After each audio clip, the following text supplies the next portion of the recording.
Les ondes mécaniques périodiques, exercice 9.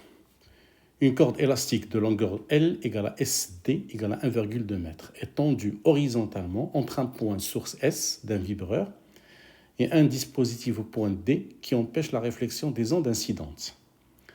À l'origine des dates égale à 0, le mouvement de S commence avec une fréquence de 50 Hz. Une onde progressive sinusoïdale prend naissance le long de la corde. La figure ci-contre représente l'aspect de la corde à un instant T1, dont le point F représente le front d'onde avec distance SF égale à x1. À partir de cette courbe, déterminez l'expression de T1 en fonction de la fréquence N. Alors, on a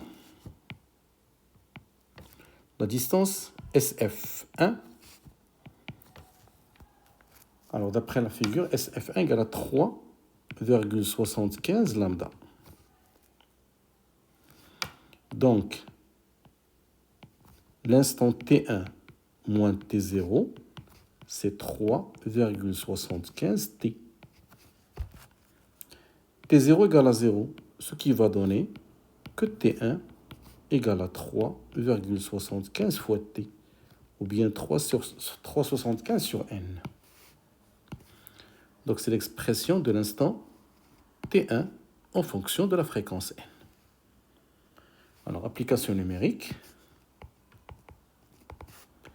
L'instant T1, c'est 3,75 sur la fréquence N égale 50, ce qui va donner 0,075 secondes.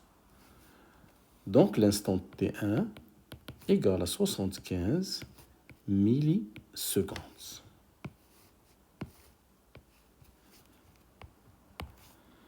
Question 2. Donner la définition de la longueur d'onde et déterminer sa valeur. Alors, la longueur d'onde, lambda, est la distance parcourue par l'onde pendant une période t.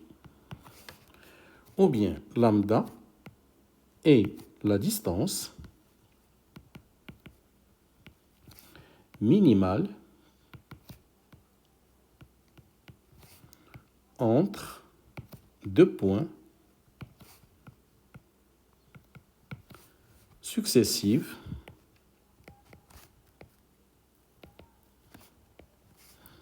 qui ont le même état vibratoire.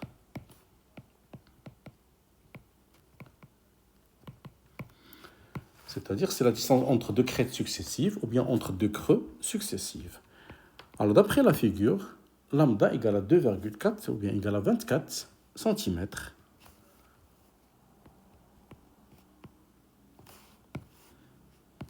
D'après la figure, la distance entre deux crêtes successives, c'est 24 cm.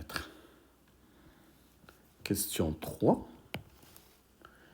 Déterminer la vitesse de propagation. Alors, la vitesse V à partir de lambda, c'est lambda fois la fréquence N. Application numérique. La vitesse V, c'est 24 cm, donc c'est 24 10 moins 2. La fréquence est 50. Donc, la vitesse, c'est 12 mètres secondes moins 1. Question 4. Montrer que l'élongation de D s'écrit sous forme YD de T égale à YS de T moins T.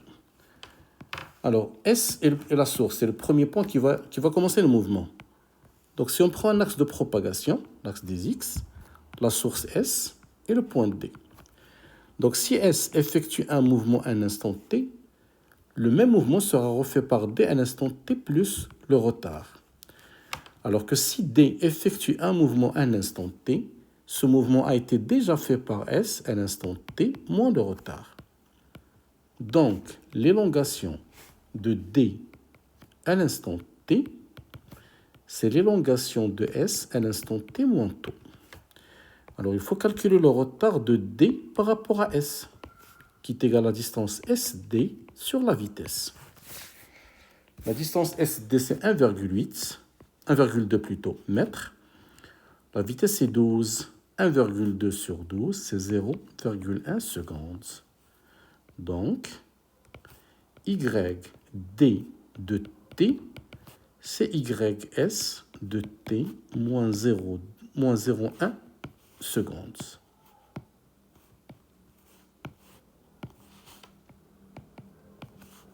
Et on obtient la relation entre les deux élongations des deux points S et D.